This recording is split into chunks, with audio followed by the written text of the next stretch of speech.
Hello there, you're listening to the Box Office Show. I'm Dylan Johnson, and there is no Ryan Hill today as I've decided to absorb his life force into my own and become the ultimate podcast host. Two mid-white guys rolled into one mid-white guy. Today we're going to be talking about all of the movies and television from the last month or so. We're going to call it the April grab bag, but really I'm going to be talking about things from March too. It's more like a spring grab bag, and these include TV shows like Adolescence and White Lotus, and movies like Death of a Unicorn.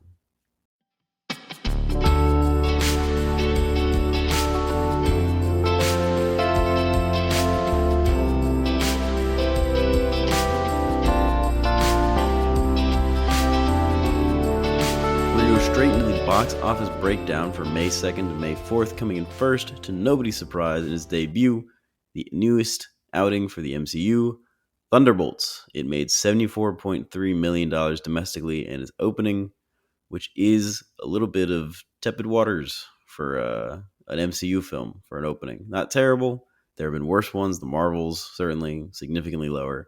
But other movies coming out recently from the MCU, Ant-Man the Wasp: Quantumania, made, $100 million in its opening weekend. Usually we like to see over 100 for an MCU film or a superhero film in general, and this is a little bit low. So do with that what you will. Obviously next week it's going to have a pretty steep drop off, as the superhero movies always tend to do, and so it doesn't look like it's tracking for too big of a success for Marvel. In second was Ryan Coogler's Sinners with 33.1 million, still holding out strong, followed by the Minecraft movie with 13.7 million. It is getting closer and closer to $1 billion worldwide, and when it does cross it, because it will, I have faith that it will, we will report on it. After the Minecraft movie was The Accountant 2 in fourth place with 9.4 million, and then Until Dawn with 3.8 million, both of those in their second weekends, with quite heavy drop-offs. Obviously, everybody's going to the theaters to see Thunderbolts and Sinners, and the ones that aren't are seeing the Minecraft movie. So it's starting to get increasingly hard for movies to close that gap and make a modest amount each weekend with these heavy hitters kind of taking all the attention. After Until Dawn is The Amateur with 1.9 million, another pretty low figure, and we're getting into really low numbers now. After that was The King of Kings, 1.7 million, Warfare, 1.2 million, Hit the Third Case, which looks like to be a Bollywood film, made 955,000, and The Surfer, a Nicolas Cage film in its debut weekend, limited access, 698,000. And for our box office predictions for May 9th to May 11th, the big thing we're looking at here is Thunderbolts in its second weekend. And of course, as I said earlier, all superhero movies have a pretty solid, steady drop-off. Solid, huge drop-off right in that second weekend, usually over 50%, which is a pretty big cut. And so I'm looking at probably less than half of what it's made. Probably closer to like 35-ish million around there in its second weekend, which is a very, very strong drop.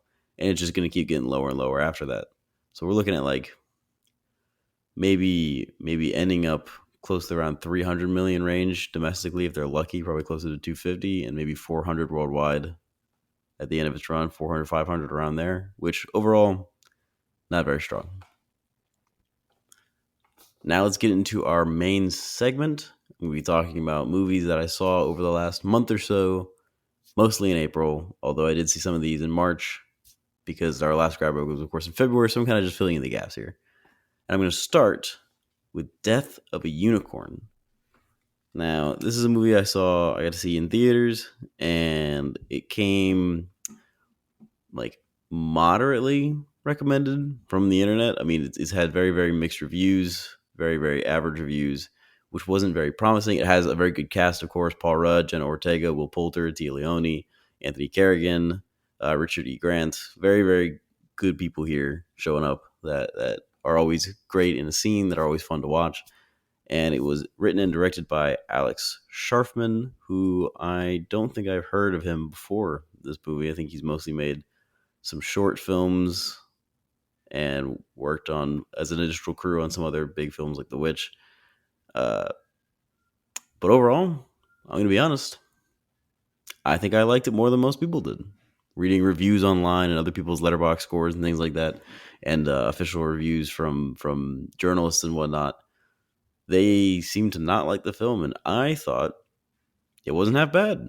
I think the commentary on uh, the sort of wealthy elite that will abuse scientific breakthroughs for their own monetary gain is, while being very on the nose, incredibly on the nose for the majority of the film, I still think it is on the money for the most part. I mean, these are people who I don't think necessarily will outwardly say they don't care about the American people or worldwide people, anybody, but they're certainly the kind who will isolate advantages in society so that they can monetize them, you know. And in this case, it is the powdered horn of a unicorn, the blood of the unicorn that has magical healing properties that at some point also cures Richard E. Grant's character's cancer in the film. It uh, cures up some facial blemishes on Jenna Ortega, and it fixes Paul Rudd's eyes so that he has better eyesight. He has 20/20 vision. So obviously, this stuff is like magical and fantastic and great. And overall, I think the movie is funny at times. Of course, I think Will Poulter carries a lot of that those comedic beats, being the sort of privileged kid, kind of annoying, irritating, and whatnot. And overall, I very much enjoyed it. I will say, if there were any lackluster points to it, I think, of course, as been pointed out by many people, being a little too on the nose with that message might be kind of irritating at some point. Although, in my opinion, I think the movie itself doesn't really sacrifice the like specific plot that they're going for by being overindulgent in the message. I think very much it is, especially in the second half of the movie, just an entertaining kind of bloodbath sort of thing where these unicorns are now vicious creatures and they're hunting down the individuals responsible for kidnapping, you know, the baby unicorn. And I think it's filmed incredibly well. I think the sequence where they're trying to transport the baby unicorn and then the one of the parent unicorns comes across, and it's obviously in the trailer. You see the shots, a lot of the unicorn's sort of shadow on the wall of the tarp or whatever it is. I think things like that are just very, very intimidating, very well done. Obviously, it's very, very gory, and I think the gore works very well. It reminds me a lot of like kind of Jurassic Park Jaws sort of thing. I think that was obviously, you know, influential and sort of the intention to go with of these creatures hunting these people down, and they really go for it. I mean, Richard E. Grant's death was definitely pretty hardcore to say the least.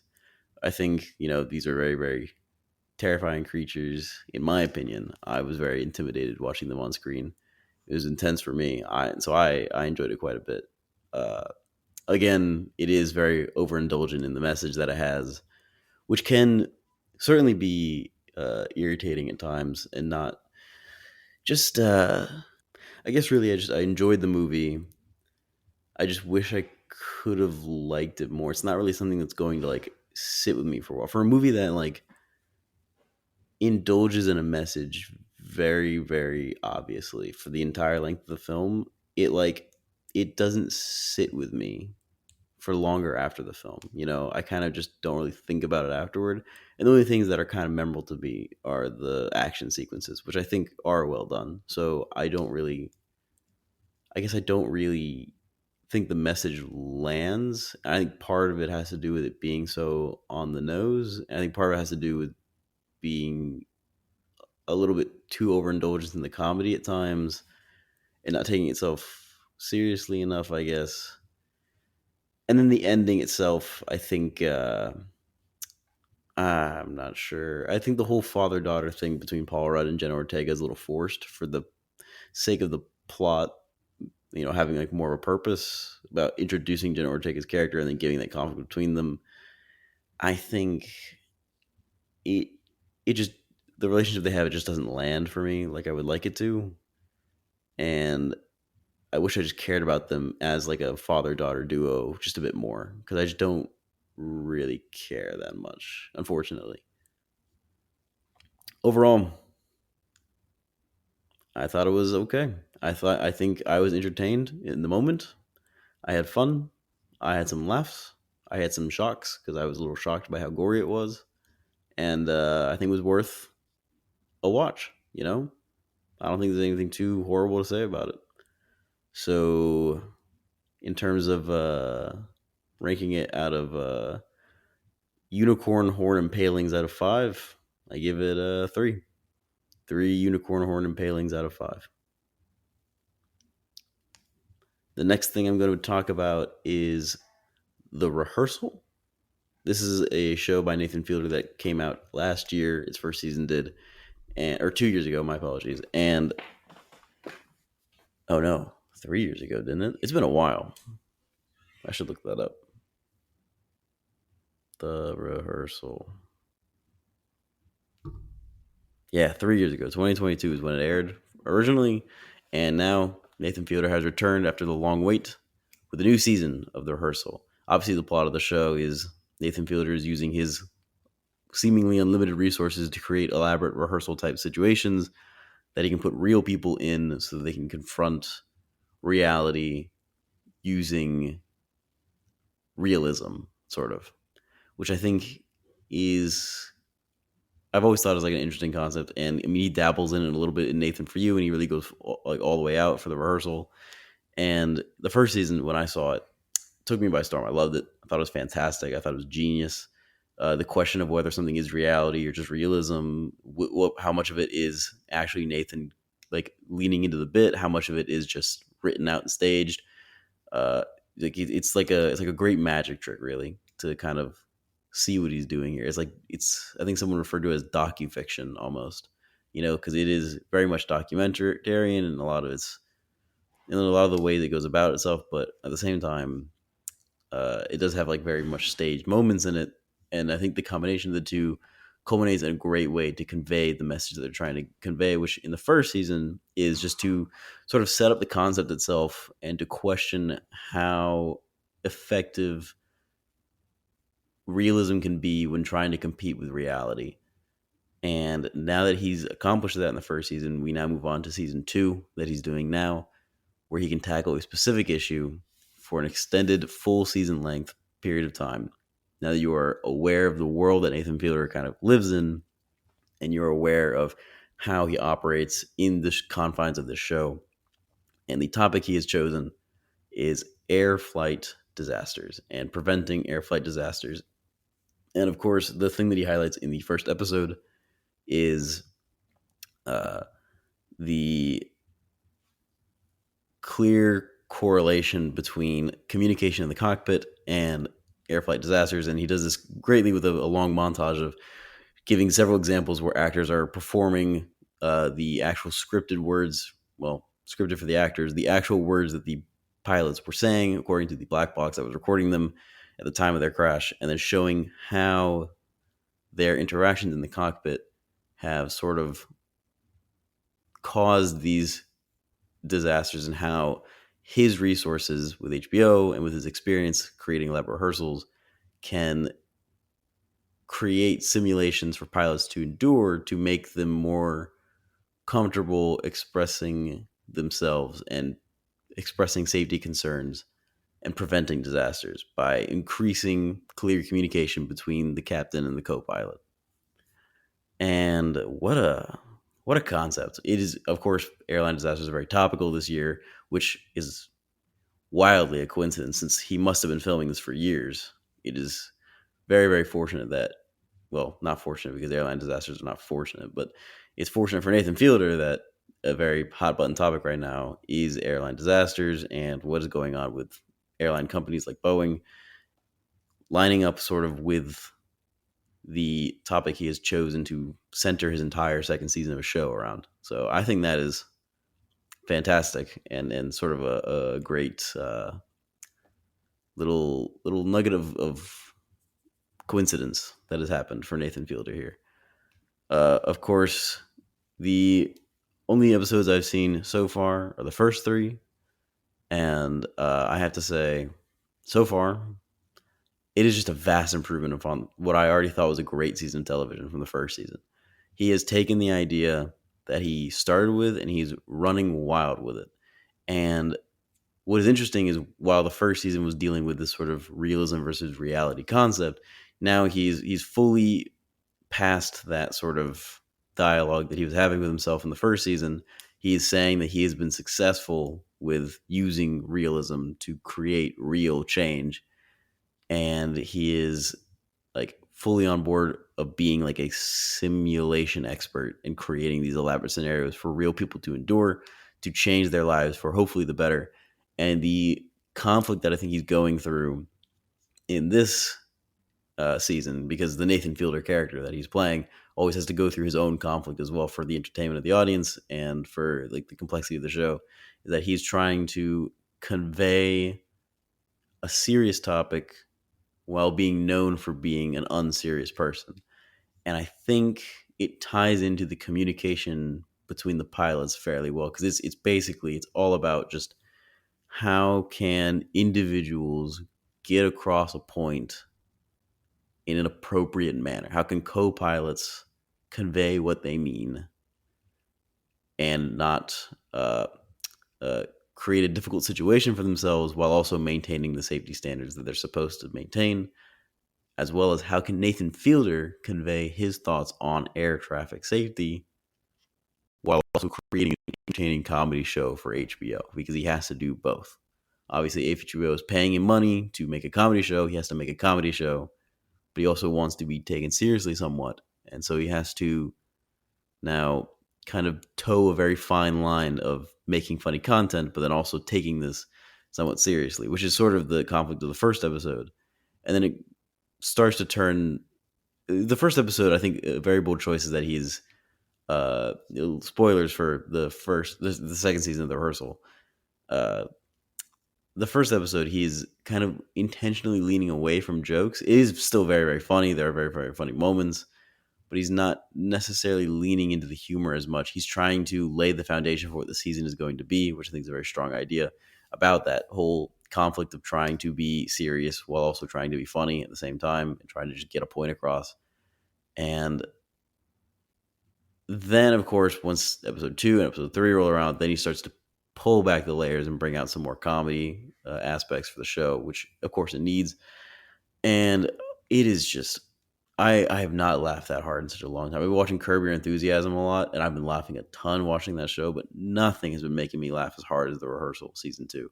It is outrageous the lengths that he goes to uh, basically exhaust his interpretation of humanity, to fully to dive fully deeply into researching individual behavior and how it works with just pure unjudgmental curiosity. It is insanely elaborate, and I'm just absolutely blown away. I'm so excited for the next 3 episodes. Without spoiling too much, the third episode of season 2 is one of the most outrageous things I've ever seen anybody actually do. And of course, Nathan Fielder stuff is always outrageous. He's always willing to be kind of crazy and insane with what he does. But this takes it to a whole new level. It is completely brilliant. I urge everybody to go watch it. Of course, the show is not out fully finished yet. I don't want to rate it, but the first 3 episodes, I will say, complete 5 out of 5. It's fantastic. Please go watch The Rehearsal. I cannot recommend it enough. Next is another television show. This one came out last month. It's called, or maybe the month before. It's called Adolescence. It is Stephen Graham's show on Netflix that he made in conjunction with the BBC, I believe. And it is about a young 12-year-old boy who is arrested for the murder of a 12-year-old girl, maybe 13. I don't know. I don't know what age these kids are, but it's a young boy who's arrested for the murder of a young girl, and the sort of investigation that goes into it, as well as the motivations behind the crime and the effect it has on the family.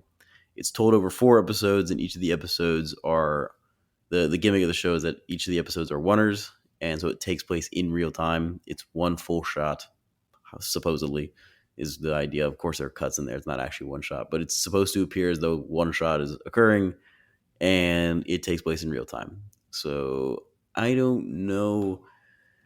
I don't think it works well for me. I'm not a big Wonder guy. I think these Wonders are very impressive. I think they put in a lot of work and a lot of effort, and I think they deserve a lot of credit for the amount of effort that went into the Wonders. I don't think it works as a format for the show for every single episode. However, the third episode, is essentially just a conversation between the main character, the young boy who's been arrested, and a therapist who is coming to interrogate him about the reasons he committed his crime, so that she can understand better and provide a, I guess, evaluation to the courts for his trial. And because it is just a conversation, because it is in real time, just a conversation, no location changing really, it's all pretty much in the same room.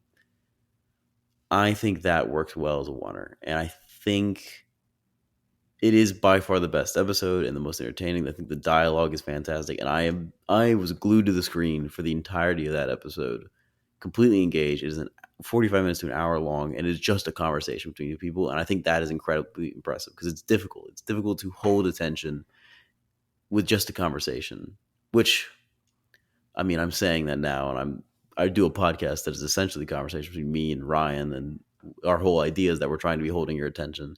And let me tell you, it is difficult. There are a lot of times where I'll listen back to the shows we do, and I'll be like, I don't think we nailed that one. I think maybe we need to try harder and do better, and try to hold people's attention a little bit stronger, be more enthusiastic, be more interesting in what we say. And so to have a full episode of television where it's scripted dialogue, you're writing out the dialogue, and it's just a conversation, and it is entertaining, you are following along, and you do want to know what happens next, I think is very impressive. In conjunction with the fact that it's all a oneer, which is also impressive because they have to change. They're constantly spinning around the actors on in like a circular motion, which means they have to change the lighting so that shadows don't start getting messed around with the cameraman moving around. It's the whole thing is very, very complicated and very impressive. But I just don't think that same oneer works as well in the other episodes because I kind of just want to focus on following the characters. I kind of want to just focus on the story, and I think I'm too distracted by the fact that it is a oneer a little bit. And I don't feel that way about the third episode because it is simply just a conversation. I'm not distracted by the fact that it's a oneer. I'm glued to the screen. I'm enjoying it. I'm entertained. But the rest of the ones, I'm like, okay, so it's a oneer. Okay, so they're on a car mount. Okay, now they're not on a car mount. Now they're walking through. It's is like a little much for me. But I do think that third episode is fantastic. The show itself, I think, handles its subject matter fairly well. It's a difficult topic to talk about. You know, violence between minors is a very terrible, serious problem, and it is as any crime is. It's very much shattering for the people involved, and I think I just would have been more entertained with a longer form story where less of the emphasis was on the filmmaking techniques and more of it was on the characters' performances and the characters' journeys. I wish there was more arcs for the characters. I think the main boy, he goes on a solid arc start to finish, and I think Stephen Graham's character goes on a solid arc start to finish. And the rest of them, not so. The therapist in the third episode, from the start of the episode to the end of the episode, goes on a great arc. I think that whole episode is fantastic writing, fantastic. The rest of it, I felt, was just a little lackluster. Overall, I think I would give the show a 3.5 out of 5. 3.5. There's not really a funny bit to do about this one. This one's kind of just dark and sad. Uh, yeah, 3.5. Stephen Graham yelling at minors out of 5, I guess. And then the next show I'd like to talk about is going to be Hacks. Hacks is obviously coming out on HBO at the same time as The Rehearsal, which is exciting. There's a lot of programming coming out. The Last of Us as well is coming out, but I haven't really watched much of it, so I can't talk about it too much. But it's exciting to see HBO really reining in a lot of power right now. And I've obviously been a fan of Hacks since last year when I watched the first 3 seasons. After season 3 was finished, I watched them all, binged the whole thing. And so I'm excited to watch Hacks as it's coming out each week. I've always been a big fan. Like I like binging things, but when I watch something for the first time, I am kind of a fan of watching it as it comes out week to week. I think it's more fun that way to pace it out. It gives me something to look forward to, and then I'm waiting for the next season, as opposed to I go to a show that's older and the whole thing is online and I can binge the whole thing, and that is its own joy in its own way. But I think there's nothing more exciting about ending a season on a cliffhanger. We talked about, Severance. killer fucking cliffhangers both seasons. Ending it on a cliffhanger, just like being excited for the next season to come out, I think is important and impactful, and it's just like a cultural thing for me. Seeing everybody like, oh my god, Seven season 3 is gonna be great. It's gonna be fantastic. I think it's great. So, Hacks season 4. Very excited to be watching this week to week. The first 5 episodes are out. I've seen all 5 episodes. It is. I said this before. I think the show has gotten better each season. I think the comedy is getting punchier every single time. I think the performances are getting a lot stronger every single time, and I'm more and more interested in the characters every single time around. And this obviously has the best starting point than any other season, in my opinion, because now you're pitting Deborah and Ava sort of against each other, which is a great way to start the season. I think it puts a lot of tension. Which, I mean, the comedy on it, the leaning on that sort of tension between the two of them is just so fantastic, and I absolutely love it. Of course, they are just fantastic performers. Hannah Einbinder as Ava and Jean Smart as Deborah. I mean, they're just dynamite in these roles. They always have been. They're fantastic. They're so funny. They have such great chemistry, and the chemistry continues in this season. And that also means that there is a diminished role for Marcus, who sort of is stepping back from the Deborah Vance business to do his own thing. So he's not in the show as much as I would like him to be, because I do love that character. I think he's a great, bouncing off point for Deborah. And I kind of wish he was still there, but the show goes on, I suppose. Maybe he will come back later on in the season, but he just hasn't been around in the show as much as I would like, because I really do enjoy Carl Clemens Hopkins' character, Marcus. I think he's great, but unfortunately, he's not. He is not there. But no, I mean, it's funny. It's always been funny. It'll always be funny. It's great comedy writing. I think it is held back by the fact that I don't know. I think maybe it leans too hard on some of the jokes at times. They're like trying too hard to make a punchline, which I think the best comedy always feels effortless. Like, look at Arrested Development. They're just throwing away those lines like they're nothing. And they're just the funniest writing in the world. And they're just thrown away like it doesn't even matter. And I feel like this show is definitely like, it's aware of the fact that it's funny. And it is funny.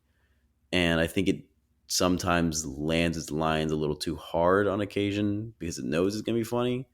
And it's also just a lot of pop culture references, which I'm okay with to an extent. I think it's still funny. They're writing great bits, but I tend to I think we talked about this on the show with Deadpool. I tend to lean away from pop culture references in humor a little bit. At the very least, I think you should have a mix. And Deadpool, I think, start to finish, is pretty much all pop culture reference, which gets annoying when 100% of the jokes are all just pop culture reference. It's just so tiring. And I know Ryan will disagree with me on it because he loves he thinks the Deadpool movies are very funny. And I don't disagree. I think they have moments, but I think comedy is better when it's a combination. And I think Hacks is pretty good at combining the two of comedy that is not based on pop culture and comedy that is based on pop culture. I think this season, though, inherently because Deborah is now a late night host, and so she has like a rotation of celebrities supposedly coming in to interview, it is a lot easier. It's kind of low hanging fruit to go for that celebrity pop culture reference, which is fine. I mean, they have to do it. It makes sense to do it. Deborah has to, be around these people. She's now embroiled in LA. It makes sense. I love when the bits are just a little different. I love in the Vegas episode when they're doing the writers' room and they just keep pulling each other out of the room to correct them on things, and then they just yell at each other and then walk back in and just talk like nothing happened, like give up. I think bits like that, where it's just purely the chemistry between the actors, is when Hacks is at its strongest. Absolutely, 100%. Relying upon the chemistry between Deborah and Ava is what makes the show so great, which is why I think it's so exciting to see them at odds, because now it's like a much stronger tension that is affecting their chemistry, which I think is fantastic. And I'm not gonna give a rating for Hacks so far. We're gonna leave it as is. Maybe I'll give a rating for season 4 when it's over, but I gotta see how it pans out, kind of. White Lotus season 3 is gonna be the last thing I talk about. It, of course, is something we talked about in our last grab bag. It had just started coming out. We had seen the first 2 or 3 episodes, and now the whole thing has finished, and we can finally talk about it. Ryan and I both called it, getting strong incest vibes from this season, and they landed it. They showed a brother giving another brother a hand job, and wow, it's a bold choice. It was a bold choice from Mike White to lean into that. I think it was cool. I think, to me, the most captivating characters on this season were Jason Isaacs, who is just having to come to terms with the fact that his life as he knows it is pretty much over, and his whole family is now affected by the choices he's made. And so he has these sort of delusions of like just wanting to kill himself.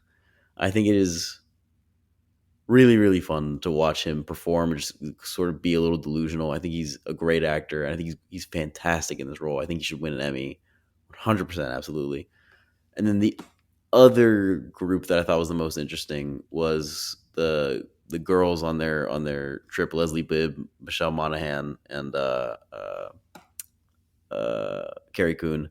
I think the dynamic that they have, the little witty banter that they have of just kind of like passive aggressive comments, it's just so well done. It's so fantastic. The performances are great, and then Carrie Coon's character, I think, is the one that I found the most interesting, and I think she deserves an Emmy too.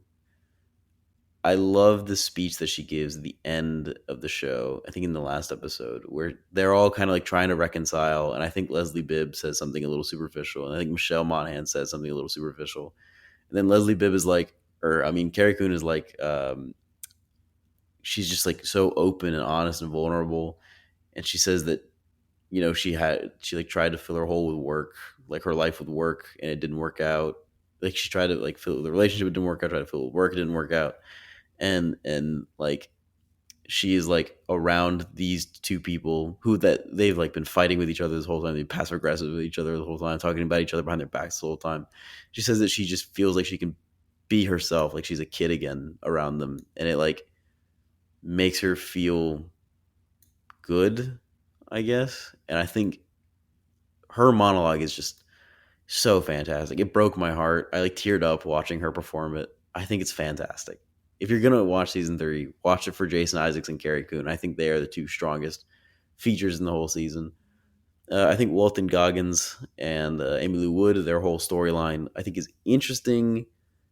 Obviously, the whole kind of season is hinged upon their sort of it's sort of the tension that's going on between Walton Goggins and like the mystery of why he's in Thailand is sort of the big through line for a lot of people for like where the show's kind of going in the season.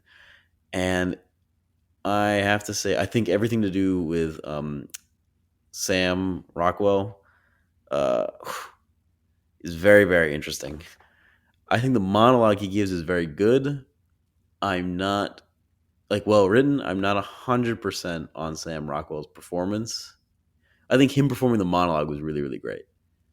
I think I wasn't really sold when they finally go to the guy who killed Walton Goggins' dad, his house, and they're like pretending to be a movie producer and a movie director, and they're trying to get away with it. I thought Sam Rockwell would like try a little harder to fake it, and he doesn't know shit, and it's amazing he's getting away with it. And I'm not.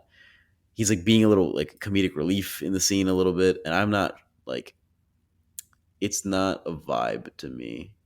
It's sort of the douchiest way I could put it. It's not. It just doesn't click. I don't really think the scene needs comedic relief. I think it's tense for a reason. Like we've been waiting for Walton Goggins to see. Like we've learned little by little about why he's in Thailand. We now know he's like possibly going to kill this man because he killed his father. We are like building up to that, and so the tension is there. I don't really think we need Sam Rockwell to cut the tension with a comedic knife. Really, I think we can just leave it there, tight and tense, and it's enjoyable that way. But overall, I was a little disappointed with the outcome. Obviously the bit with the White Lotus is somebody dies in the very beginning, and then it flashbacks, and you watch, the whole thing, meeting all the people, trying to figure out who's gonna die. That's the gimmick of the White Lotus show, and I was disappointed by the ending because Amy Lou Wood's character deserved better, 100%. It's just a is a bit predictable, which is a little sad. I mean, I kind of knew from the get go that the guy that Walton Goggins ends up killing is actually his father and not the guy who killed his father, obviously.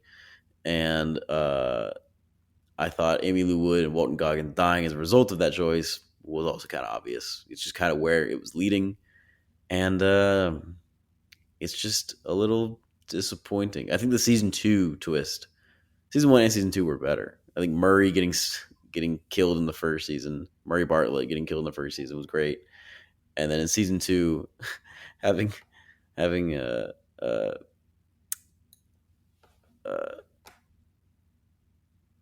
Jennifer Coolidge getting hunted down by the gays, and her having to fight back and shoot them and kill them, and then trying to jump off the boat, just slipping and hitting her head and drowning. As upsetting and sad as that is, it's just so funny, and what a way to go. But this one is like, I don't know. I kind of saw it coming, and I just the plot line of like the characters dying wasn't the thing that was most interesting to me, and then also the plot line of the overall show, which has to do with what's his name character, the John something, John Grease's character, Greg, Greg in the show. It's sort of his through line here. He's in all three seasons. He's the only one in all three seasons. It's obviously like the whole plot of the show so far has been him finding Jennifer Coolidge and marrying her, him deciding to kill her and take her money, and then him trying to get away with that crime is the third season. And they bring back Belinda, who is the therapist, the massage therapist that Jennifer Coolidge was going to start a business with. She recognizes Greg, and then she ends up extorting him. And I think that was a good way to go with it. I'm a little disappointed that Greg hasn't been caught because I kind of hate the guy, because I love Jennifer Coolidge's character so much. It's a little disappointing that he got away with it. I'm glad when Belinda got her bag, though. I mean, that's great. But I just wasn't as excited about the extortion portion of the show. But her son, Belinda, her son, the character, he sucks. Oh my god, he sucks. What the? He just doesn't give a shit about ethics. He doesn't give a fuck. It's all bottom line for this guy. I mean, I think he's a business major in the show or something, which like the character is, which makes sense. But like, god damn, dude, like this guy's a murderer, and you're gonna extort him for millions of dollars, like a known murderer to you. Like, it's just so dumb to me, a little bit. But they get away with it. The show ends with them sailing off into the sunset. It just wasn't as exciting for me. I love everything to do with Jason Isaacs' character and his family, and everything to do with the three women who are like passive aggressive with each other. I think those are like the strong points of season three. And I love I guess for the women, the culmination was Carrie Coon's monologue. I think is great. And then for Jason Isaacs and his family, the culmination was the son getting poisoned accidentally and like almost dying, and him like having to bring him back, and him like realizing that their lives are worth more than what they thought their lives were. It's not just about their identity is more than being wealthy and being like free. Their identity is having each other, and so it's about being together. And like hearing him see the monk and having the monk kind of explain that to him and talk to him about like the raindrops hitting the water and how we're all just little raindrops in the water, and when we die we'd rejoin the pool. And then him like looking out over the boat as they're sailing away and seeing all the droplets float up into the air and then land back down. I think that's gorgeous. I think it's great writing. I think it's such a good character arc for his character to go on. And then the last arc, I guess, was Gaitok and Lisa, who was in the show. And poor guy, man. His arc is so sad. He has to sacrifice being a good person for. It's like doing the right thing or being a good person. In my opinion, I don't think are mutually exclusive things. I think maybe even though it was his job to defend the hotel and shoot Walton Goggins in that moment, I don't know. I mean, there were other ways to go about it, man. And he sort of phoned it in, and he got the life he wanted as a result of it. I guess maybe that's the whole point of the show, is that sometimes you have to sacrifice a part of yourself to get what you want. Belinda has to sacrifice her ethics to get the millions of dollars to start her business, and Gaitak has to sacrifice the part of him that like thinks about doing the good thing and not hurting people in order to get the girl and get the job. I don't know. I know Mike White has gone on record as saying that this season was about religion, and I think that sort of theme is very present in the show. The debate between Buddhism and Christianity. God is very much ever present, and connecting with like roots of like your past and spirituality and whatnot is always very present in the season. And I think it's solid. Overall, disappointed about the theme song. We said that in the first time we were talking about in the last grab bag. Still disappointed by it. I will say though, very happy that the thing shows up every once in a while on the show. I think they use it very sparingly, which I think is very very smart. Because in the past, I think they've used it excessively, which isn't bad. It just gets overdone. But in this season, they almost never use it. So when it does pop up, it is just so exciting. And it's like it's the best part of the music of the show is that the oohs. Oh, it's so good. Overall, I think I give it a 4 out of 5. Uh, Sons poisoned. 4 out of 5 sons poisoned by nuts. Poisonous nuts. That was good. I thought it was solid. I don't like it as much as the other seasons, I think, but I was still entertained. Overall, I just think The White Lotus is a very, very entertaining show. I think the characters are always very well done. I think there are always people who I'm interested to watch in the show. It's literally like the joy of people watching almost is what the show is. And they're always written so well. It's such an elaborately planned show. And I love ensemble pieces where you're cutting around between the characters. I've always loved those sorts of things like Magnolia and whatnot. And so seeing this play out, it's always great. Love the White Lotus, and I'm sure Ryan is going to talk about it as well. I actually have a pre-recorded clip here that Ryan recorded before I absorbed him into my life force, and he's going to go ahead and talk about some things that he saw in these past few months, including the White Lotus. So give a listen. Well, thank you, Dylan. Again, I'm sad we're not able to be together for the April grab bag and for the rest of the next 5 weeks. But I know you'll be holding it down with your share of the episodes. But yeah, I'll just go ahead and make it quick, give a very brief rundown of a selection of the films and mostly TV that I watched in April. We'll start off with a movie, one that actually, if you go back and listen to the Sundance 2024 episode, I talked about that with our guest Jocelyn, who was actually at the Sundance Film Festival, and she ran into these filmmakers of Freaky Tales. Ryan Fleck, who did most recently Captain Marvel. This is their first feature since then, and it stars Pedro Pascal among a ensemble cast of Jay Ellis, Normani, Jack Champion, and a late Angus Cloud. So again, it's been in the works for quite a long time. Again, it had its premiere early in 2024, and only recently went wide in April. And not the biggest fan of it. I think it, tries to inject a lot of style in there and has some pretty good performances. Again, Pedro Pascal, who is everywhere. You would think, the risk of oversaturation and potentially just being in every possible role would make his acting abilities start to wear down on you and you don't get as invested in the character that he's portraying. But once again, in this one, I was all in.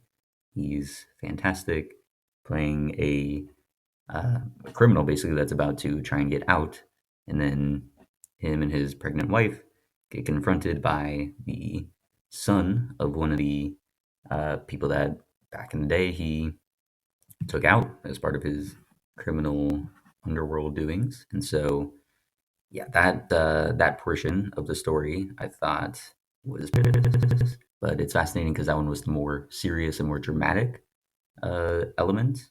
There's sort of four pieces in here. It's somewhat loose anthology, but there's one major connection between each of the threads, and that one I thought was the strongest. But it seemed like their heart was in more of the goofy and fun, outlandish stuff. Again, the whole premise is it's just this one weird night where all these stories are connected by something. It's sort of materialized by like a green lightning, this feeling in the air, and I don't know. A lot of it didn't work. Again, the first element The first chapter that they had was probably the weakest. A lot of it was just, I don't want to get too much into it, but I don't know. All of the elements were not really firing um, in any way. So that was a bit disappointing.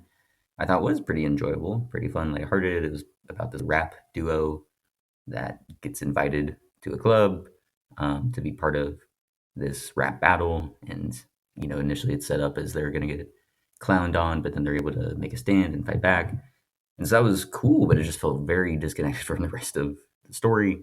And then the fourth one with Jay Ellis portraying the Golden State Warriors basketball player, Sleepy Floyd, with an insane twist onto real life circumstances. I was looking into it, didn't seem to actually happen, but yeah, something goes wrong with his family, and then he goes on a Kill Bill, very Kill Bill inspired adventure to, take out some Nazis. So again, it was kind of entertaining. The soundtrack is incredible, but for the most part, I don't think it'll be very memorable and much to speak of. But it definitely seemed like something they had fun making, and it may be up some people's alley. So I'd say give it a chance. But yeah, it wasn't the hidden gem that I was hoping that it would be. Let's talk White Lotus. Again, it sucks that I'm not able to talk about it with Dylan, but him and I were both keeping up week to week with the latest season of the White Lotus, season three, which is, of course, the biggest season thus far. Every episode, it was getting more and more viewers. And I have to agree with the sentiments that are put out there that it's the weakest season so far. It's still very good, still very entertaining. Again, I was always looking forward on Sunday night to watching it. But I don't know. I think it was drawn out too much and there wasn't enough dynamic change going on with the characters. It felt like the Ratcliffe family, except for Patrick Schwarzenegger, it was just them settling into the same thing, just a drugged out Ratcliffe, a lacking lorazepam, but somehow not having any of those grand mal seizures. This is lorazepam. And then, the younger brother, I was interested to see where that story was going. Obviously, one of the big talking points was the whole incest thing that they did on the boat.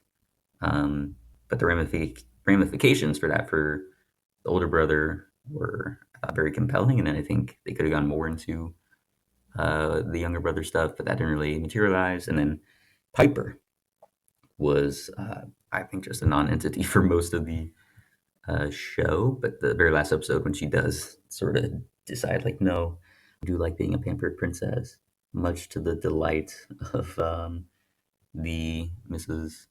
Ratcliffe.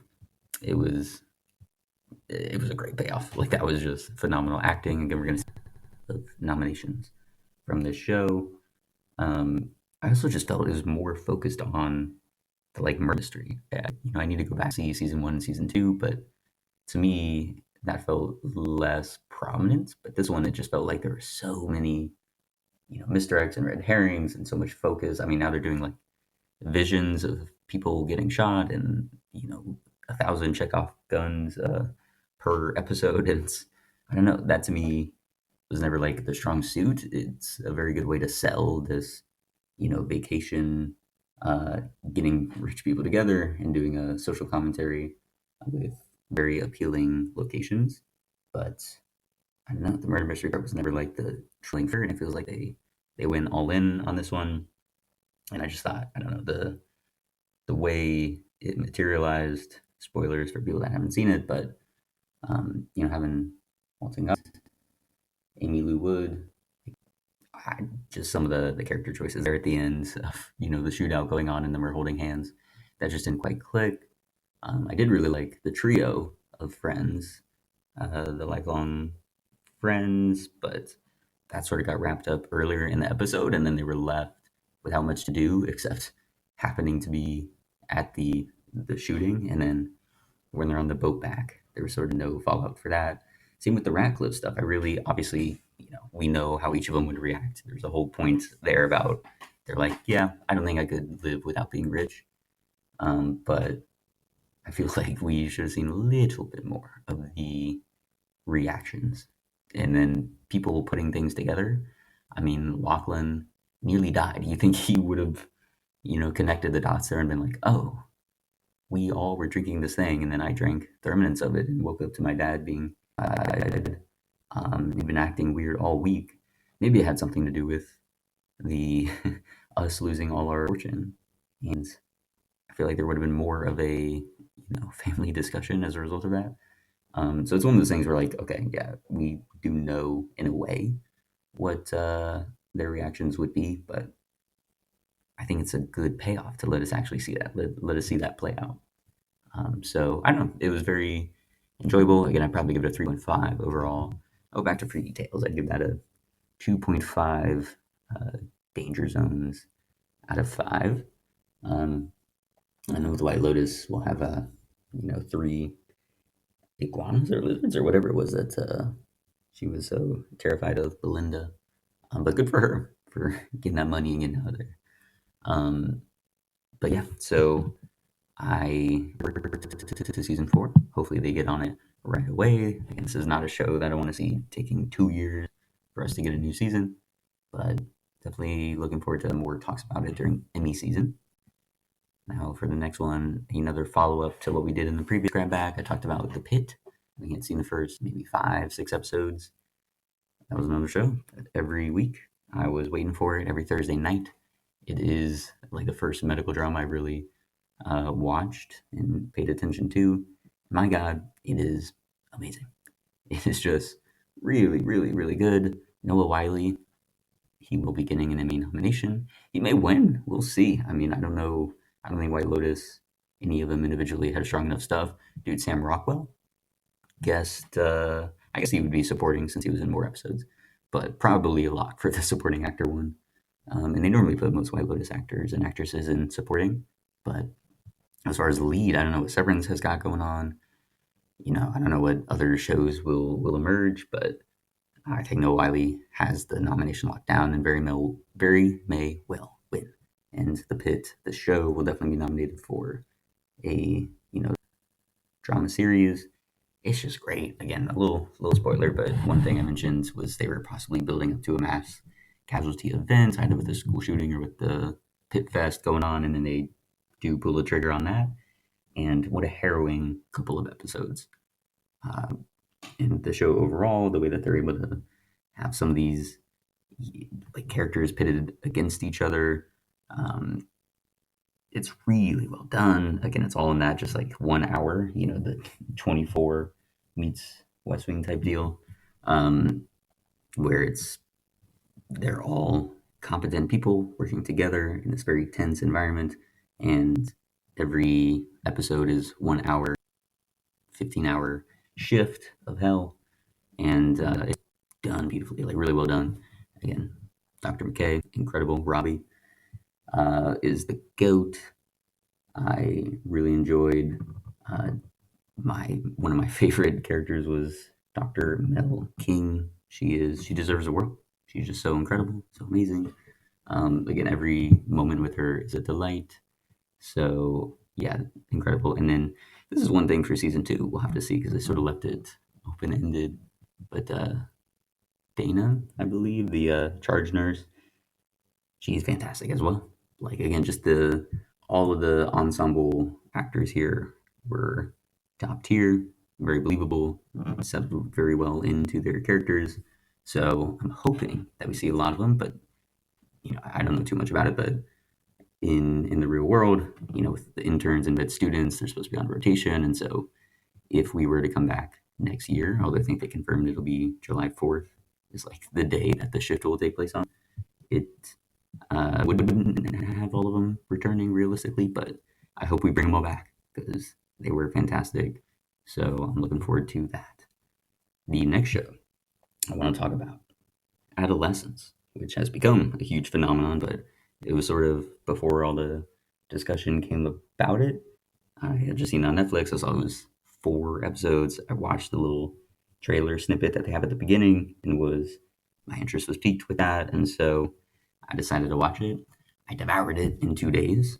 As some listeners know, I'm not a big like binge watcher, and even that, 4 episodes in 2 days is like crazy. But for me, I just immediately went through all of it. And there's some times on the show, on the grab bags, where we give a huge shout out and we give our stamp of approval and say that this is going to be one of the greats. I did that with Andor in season one. I did that with the pilot of Shogun, but I still need to follow through on the rest of it. But again, I called the shot from just one episode, and it ultimately came through. And I'm calling the shot again here. Limited series at the Emmys, and it'll clean up with the acting awards for sure. Best actor, and then most likely best actress. It is gut wrenching. It is just like so intriguing. It has you enraptured from the technique of just the whole thing is one take. It's an hour long thing, and you're seeing, like in the second episode, especially, they're going all around the school. They have hundreds of extras from the teachers and the kids, and there's the whole fire alarm when they go out. Like the meticulous planning that has to go into all of that. There's a drone shot that the camera too. It's insane. Like the standpoint was incredible, but again, it's not just a gimmick. It's there to force you to be immersed into the world and to just these little snippets. I thought that was also a clever way they went around it. We start from the arrest and the booking and first interrogation to a bit of the investigation to later on when the psychologist is there as they're getting ready for the trial, and then even later on when they're still awaiting trial, but we just focus on the family. It's just these snippets in this overall case, which I thought was just a genius move. But again, in each of those instances, for 1 hour, you're immersed with these characters, and there's no cutting around them walking to a destination. You're forced to see everything play out on their face, all the nervousness, all the concern, them trying to put on a mask. Like all of that comes through.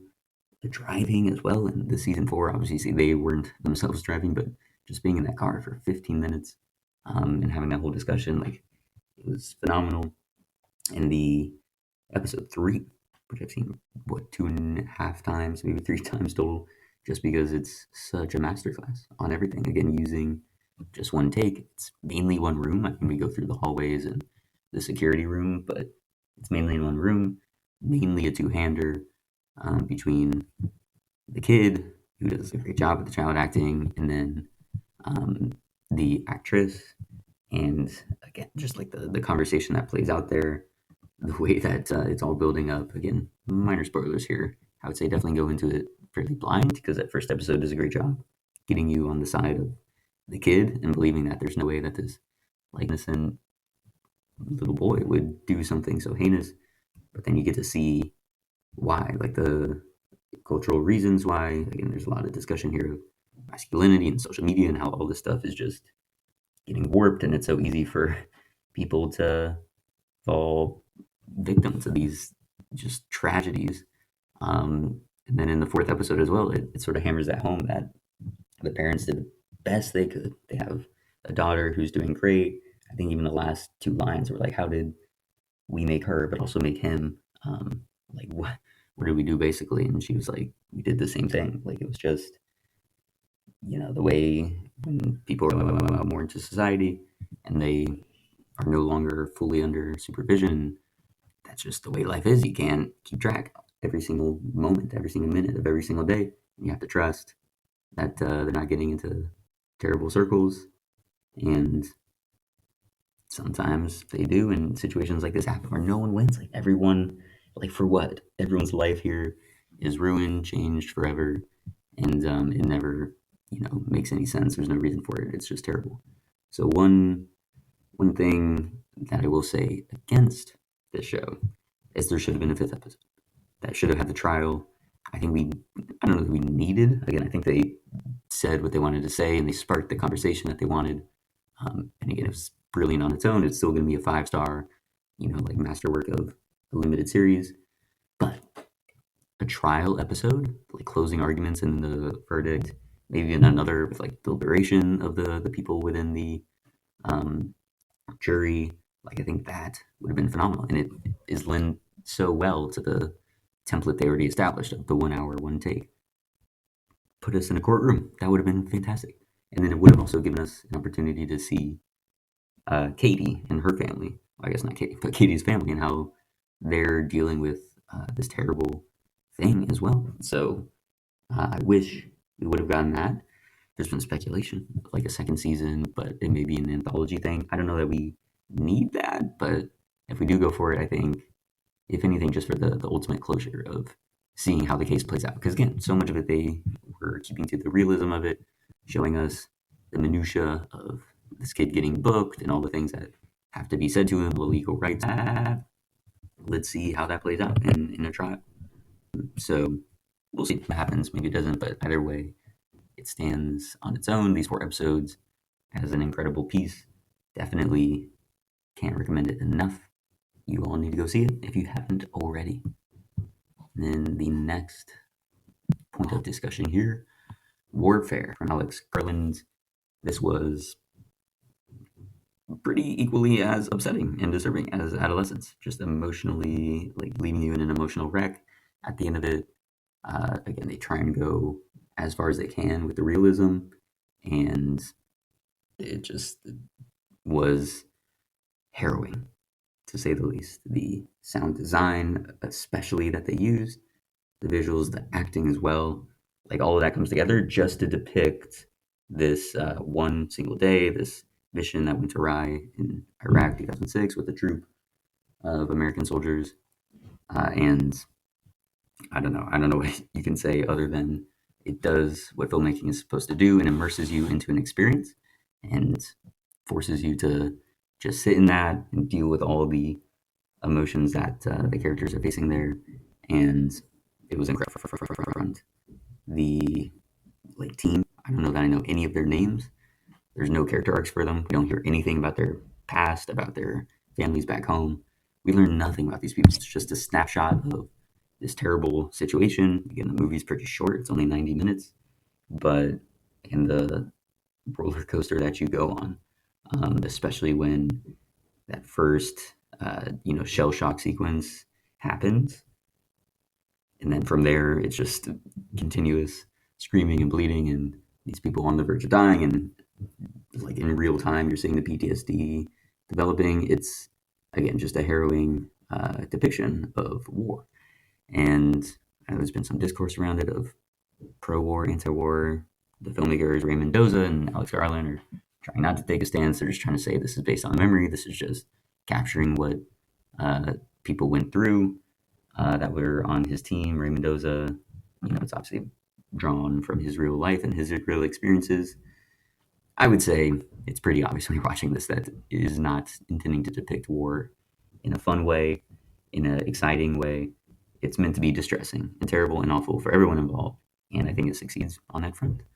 I can see how, towards the end, they there's God, the one from Riverdale comes in, and he sort of comes off more heroic and more in charge. But that's also how the characters are supposed to be seeing him because, there were, I guess, 2 separate little units. And the one unit that we've been following for half the film is in a dire straits here.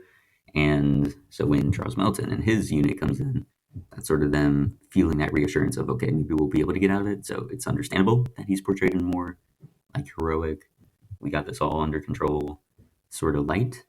And then I will say the credits where they were showing like all the people, but some of them were blurred out, and then they were showing all the training that they were doing that some of the members from the unit were helping out with.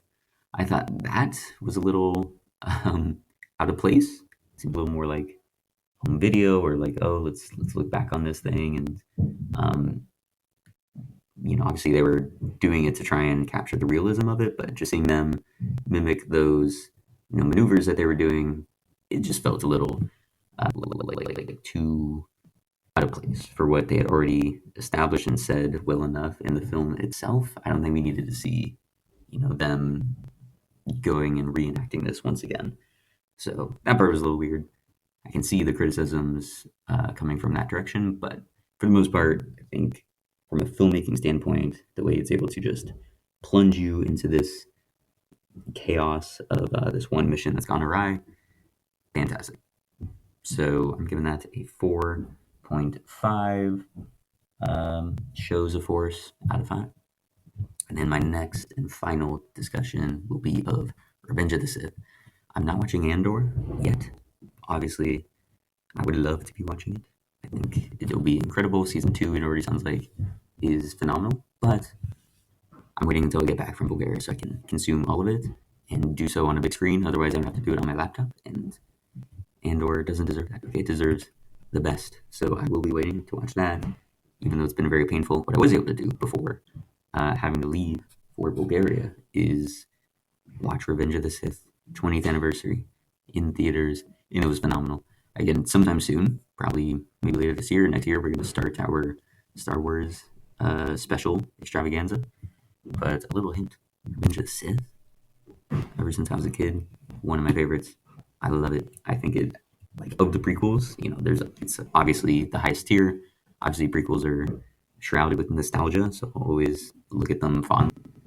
But Revenge of the Sith, like, legitimately, I think, does a great job of closing out that trilogy, and particularly that like last hour after Anakin's fall. I think the buildup of Anakin's fall is still good, but it has the problems of the prequels.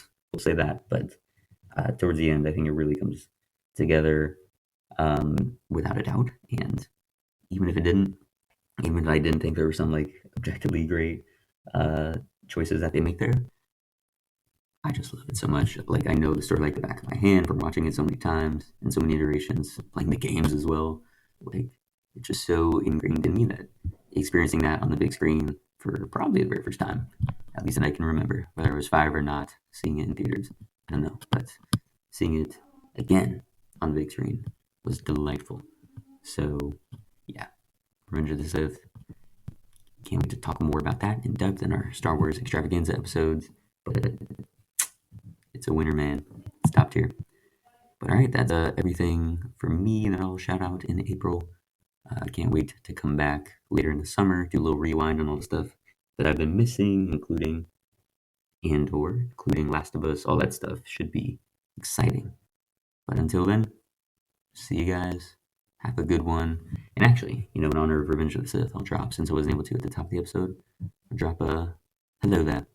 That'll be for a few weeks from now when I'm able to say that once. Until then, bye-bye. All right, that is all the time we have. If you'd like to give your thoughts on the show, you can email us at theboxofficeshowpod@gmail.com. Our main title theme for the show is Sundown by Joseph McDade. And if you like the show, please give us 5 stars on whatever podcast app you're listening to. And be sure to tune in next week. Have a great rest of your day.